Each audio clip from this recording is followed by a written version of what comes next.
L'avortement désigne l'expulsion d'un embryon ou d'un fœtus avant 6 mois de grossesse. L'avortement peut être volontaire, médical ou spontané.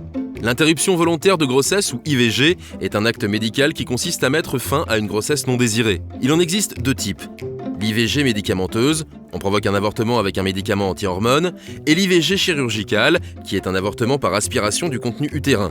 L'IVG doit être réalisée avant la 12e semaine de grossesse. L'interruption médicale de grossesse, ou IMG, est pratiquée lorsqu'une anomalie grave est constatée ou dans le cas de pathologies lourdes mettant en danger la santé de l'enfant et ou de la mère.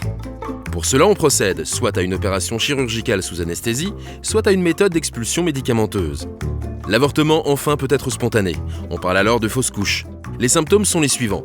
Une perte de sang au niveau vaginal, des douleurs au niveau de l'utérus. Il est généralement dû à une anomalie chromosomique liée au hasard.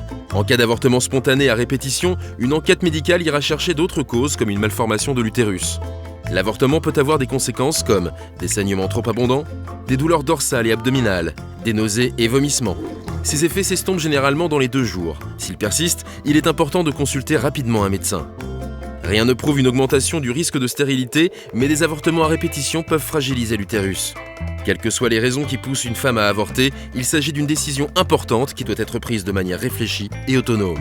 Pour en savoir plus sur l'avortement, retrouvez toutes les infos sur eureka.fr.